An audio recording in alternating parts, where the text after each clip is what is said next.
Hello viewers, welcome back again to my tutorial.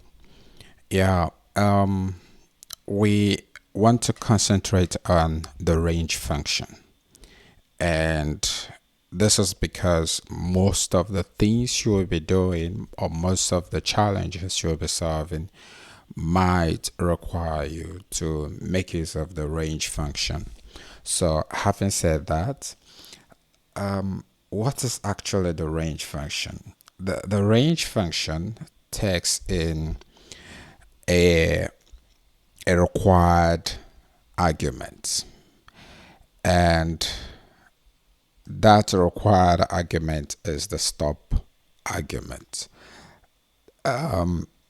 We have about three different arguments here, and the first argument is the start, the second is the stop, and the third is the step. Meanwhile, the required argument here is the stop. So what that means is that if only one argument is passed into the function, then the assumption for the start is that it will start from 0 and it will stop at 10 excluding 10, and the step is going to be 1. So it is going to be counting in one increment. So let's print this. If we print count 10 at this point, we are going to get simply what we have, 0 to 10, but you might not see the visual effect of this, so I need to show you how it looks like. So let's cast it with a list function. A list function is going to generate a list of the range values, that is from 0 to 10 excluding 10. Let's look at it. As you can see, it counts from 0 to 9. So take note of this. 10, which has been specified as the stop value, is not included. So what the range does technically is that it starts from a particular number, it stops at a number below the specified stop value, and the step is 1, meaning that it counts 1 by 1, moving from 0 until a number next below the stop value. Okay, so here we have not specified the start. That means the default start is always 0, as you can see. But if we specify a start, or rather, when we're passing two arguments, the first argument is always the start argument, and the second one is the stop argument. So when we have this, we are going to start from 1 and stop at 9. When we pass the entire three arguments, okay, I want to increment by 2, meaning count 1 and jump twice to the next one, and you continue until you get to the 9th value. Let's see how this works. Okay, as you can see, we have 1, jump twice to 3, jump twice to 5, jump twice to 7, jump twice to 9. And this is typically what we have at this point.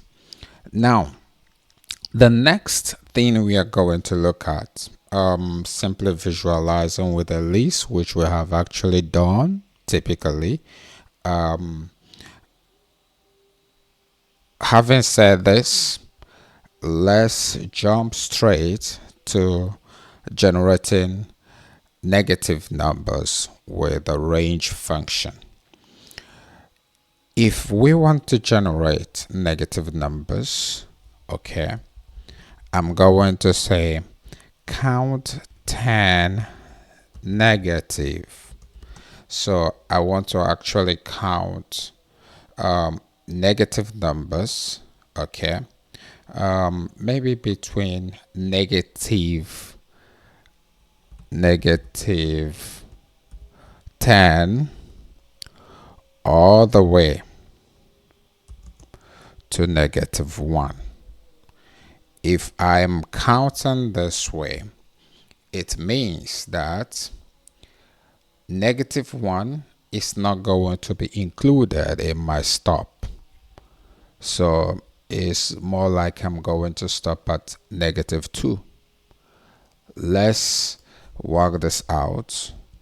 And here we are going to have this, as you can see. I have not stopped at -1, but the intention is to actually stop at -1. So because the stop value is not always included in the range values, what I'm going to do is that a value which is higher than -1 should be included. So I will add 0 instead of -1, and this should give me the entire values that I'm looking for. Okay, let's assume we want to count down. Count down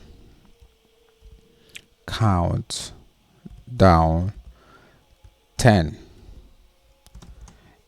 If we want to count down 10, right, I want to start from 10, or better still, yeah, from 10 and go to 0 because I want to stop at 1, and the step is going to be -1. So it means that when I start from 10, the next number I'm going to get is 9, meaning that 1 will be subtracted from 10, and the next will be 8, next 7, all the way to 1. So let's print this out and see the value over here, as you can see. So that is it about counting down. What about looping through a range? Now we can actually loop through a range of values, or maybe do certain things a certain number of times. So let's assume I need to print the square of numbers between 1 and 5 inclusive. I am going to have this for number in range. I want to start actually from 1 and stop at 6. So stopping at 6 will make sure that I end up with 5. Okay, so always remember that the stop value is not always included. So I'm going to print number,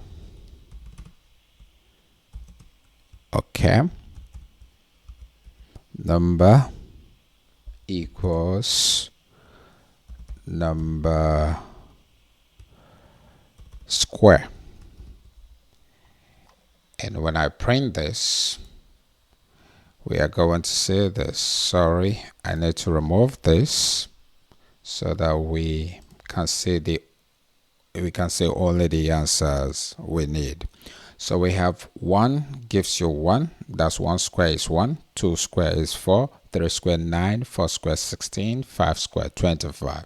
So thank you for watching, and please make sure you subscribe, click on the notification bell, and share. See you in our next tutorial.